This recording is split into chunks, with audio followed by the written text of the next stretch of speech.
Hello there. Yes, I'm making this and I'm being a little bit of a jerk while I'm making this. But November 18th of this year, Pokemon Scarlet and Violet releases, and I'm going to be doing a 24-hour stream, and I would like to see you all there. That's right, November 18th. That's a Friday, 24-hour stream. I will be doing it, and I will be having fun. So come on by, subscribe to the channel, hit that notification bell, do all that stuff, and yeah, we'll have fun.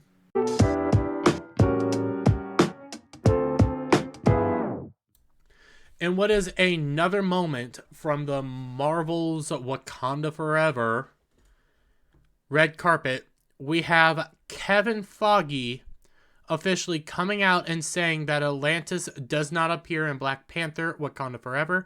And in fact, this is just another layer to the permanent fixture that this here is not Namor.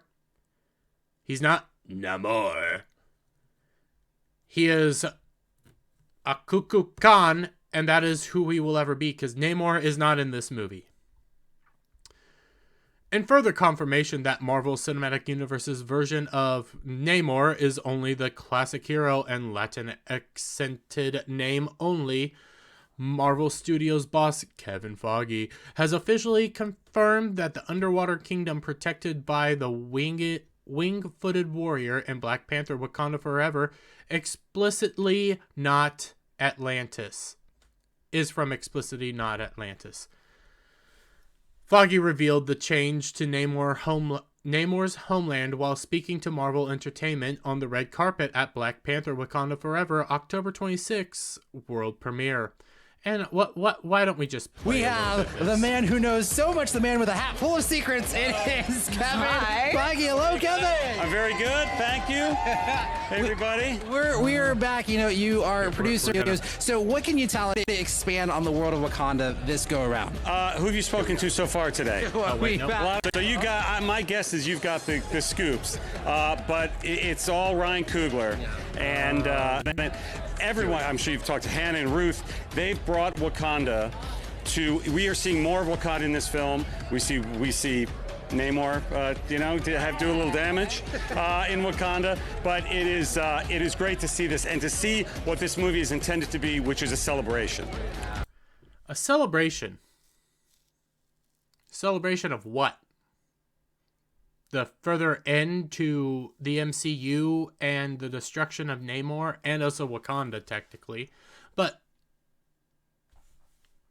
I'm holding my tongue because I've watched Midnight's Edge video or clip that they put out today or yesterday, deep diving into Wakanda Forever. And they have a potential spoiler that they talked about. And this movie's set to be one of the wokest of the woke. But as we move forward, get past all these people. Namor, as the Marvel fans know, is one of, if not the original. He and Human Torch, right? Almost at the same time. And so that forever it's been on our lists. I remember, 18 years ago, putting together, I think we even commissioned a script 18 years ago. And the timing was never right and the idea was never right. Ryan Coogler on the first movie started pitching a war between kingdoms. And if you actually added a cultural specificity to Namor. And that's certainly what he's done in this movie. And it's not Atlantis, it's Talokan, and I can't... There it is.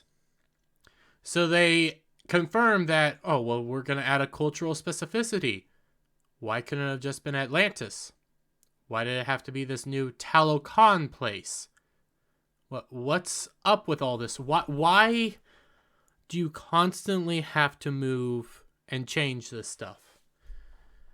But we're going to come back to this because I think Kevin Feige says something very interesting later on in this clip that I'm going to try to get to.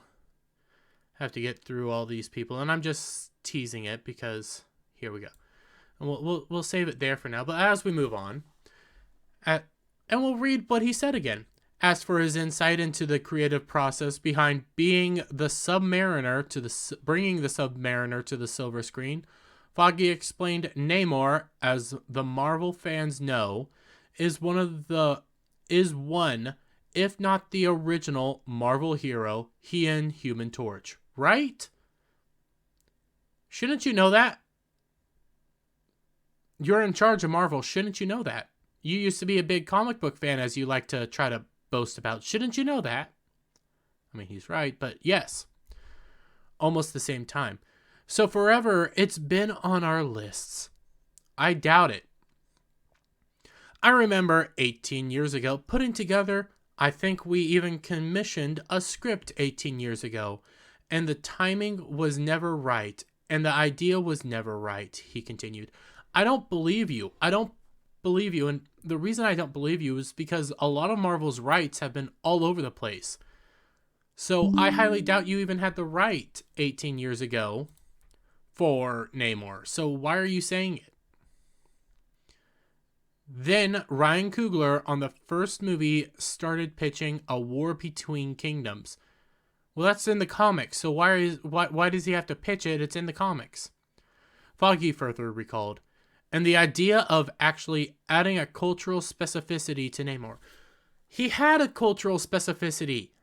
It was Atlantis, you dumbass. I know I shouldn't be cussing right now, but that's the fact. Namor was from Atlantis. He cared about Atlantis. Atlantis was the only real thing he loved, other than a female who he had a relationship with. Anyways, Atlantis was one of these things that he loved so much that he was Atlantean. So why do you have to change his cultural specificity for this reason? And that's certainly what he's done in this movie. To this end, the baseball cap-clad producer concluded his thoughts on Namor by clarifying, and it's not Atlantis, it's Talokan. So they specifically chose not to choose Atlantis. I have a theory of why they chose not to do Atlantis, and it's a stupid theory, because them not using Atlantis continues on the compounding that this is not Namor. This is Kukulkan, which we will forever call him. But no, my theory is they didn't want to use Atlantis because Aquaman's from Atlantis. And if they have Atlantis, it's going to look like they're copying them. But that's kind of the point. I want to say it was Aquaman was a copy of Namor. I want to say that's what it was. So, like, Marvel and DC copied each other. That happened. Admit it, and just put it as Atlantis, but you guys want to think, oh, well, we'll Big Bang, we'll change the character entirely, and now it's a Kukulkan and not Namor. And I can't wait for people to meet Talokanil. I forgot to add this part. Presumably the name of the kingdom's people, and Namor. He's not well, yeah, I'd like to meet Namor, but he's not in this movie, now is he? But instead of having Atlantis, you have to create this whole new area, this whole new thing, instead of just using what was in the comics. Though the name Talokan has previously used by the film's promotional material to refer to Namor's kingdom, its used by Feige in his red carpet interview marks the first instance of it being used in any sort of official capacity.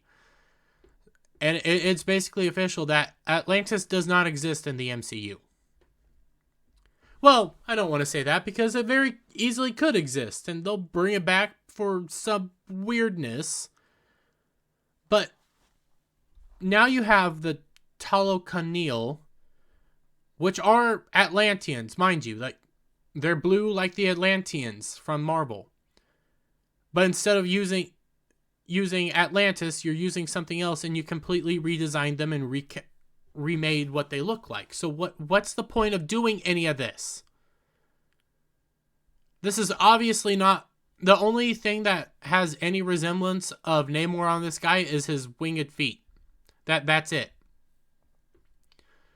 Likely done in order to bring the character more in line with his new Mesoamerican background. This change to Atlantis is not the first such alteration made to Namor's backstory in his leap to the silver screen. Marvel's first mutant has also seen his appearance taken a more ancient Aztec Mayan inspired look. His origin as the half-blooded son of Atlantean and Scottish American sailor. That is who he is in the comics. This is not Namor. Completely removed. And his name even given a new more Latin pronunciation. And Bounding doesn't go into this, but I went into this in my last video on this topic. His name doesn't even mean what it used to mean. Namor meant avenging son. Kind of badass. Kind of epic. Kind of baller. Now it means kid with no love. Or something along those lines. Or son who never felt love. Something like that. Like, now he has no love? What? So then he's not Namor. Rather than being pronounced Namor, like in the original comics, it will be pronounced Namor, in order to bring the character more fully in line with his new Aztec Mayan origins.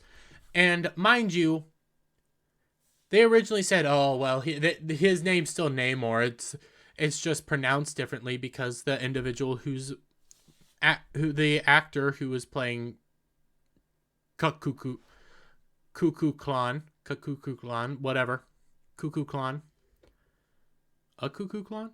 I don't know anymore. It's so... Anyways, he is actually a Mexican actor, and he's from Mexico, and I learned this recently, and hey, all things considered, but he doesn't speak fluent English from my understanding. So he has a heavier accent, and he probably did say Namor in the way he could, but it's Namor. That's just how it came out, and I can respect that. Until yesterday, when we had what's her name, Victoria Alonso, in my video from yesterday, saying that now his name, because he's said his name differently, it means something completely different. So his name is no longer who he is. You see, this is why you don't mess with this stuff, because small deviations completely change the character. I hate these people. I have many names, explains the winged foot mutant, and we don't even know if he's a mutant. That's the sad thing. He is supposed to be the first mutant. We don't even know if he's going to be a mutant. In a clip from the film shared by Marvel, my people call me Cuckoo Clan, but my enemies call me Namor. But back to... This isn't Namor. So quick trying to promote him as Namor. And Kevin Feige, and I want to make sure I have this just right, because he does something very interesting here. And I know I'm fiddling around with this, but he completely doesn't know what these phases are. He doesn't know anything. He doesn't care about Marvel. But listen. Well, obviously, I don't want to talk too much about Phase 5, and even talking about Phase 4 tonight, this is really about Wakanda Forever. But the reason this anchor... You don't want to talk about Phase 4 because it's been a disaster. The only successful movie was Spider-Man, and that's a Sony property, not a Marvel property. Here's Phase 4 and the Guardians of the Galaxy Holiday Special coming out soon, is because the phases are all about introductions. The phases are all about introductions. Yes and no.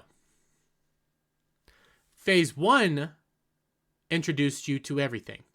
Phase 2 built upon everything. Phase 3 was your conclusion to what you created. Now you have Phase 4, which is trying to capitalize on what you had, but it's failed. Failed miserably, and nobody, other than the stans and the weirdos and the crazy people who are out there that like this, your movies haven't been doing all that well. Now, do I think Wakanda Forever is going to do decent? Yeah, I think it will do decent. I don't think it's going to do as well as Black Panther. I don't think it's going to be a $1 billion movie, especially with all the people going out and about saying if you're If you're white, you can't see it opening weekend. Oh, excuse me. You have all that stuff going on. So, do I think Wakanda is going to make this money? I think it might break even. And sorry about that.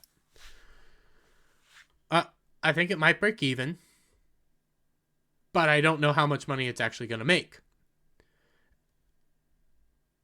We're living in this weird moment where Marvel has so much. Marvel has so much of the things that it can be making all these great movies. We could have the X-Men, we could have Fantastic Four, we could have all these things, but they're not. They want to push their comic creations from the all-new, all-different Marvel generation, which failed over and over and over again. And the MCU is going to have to learn the hard way that all this stuff fails. So with that, guys, let me know your thoughts in the comments down below. Give me a thumbs up if you liked the video. Share it out with all your friends. Hit that subscribe button and hit that notification bell for every time I put out a new video and go live. And I'll see you on the next one. Bye for now.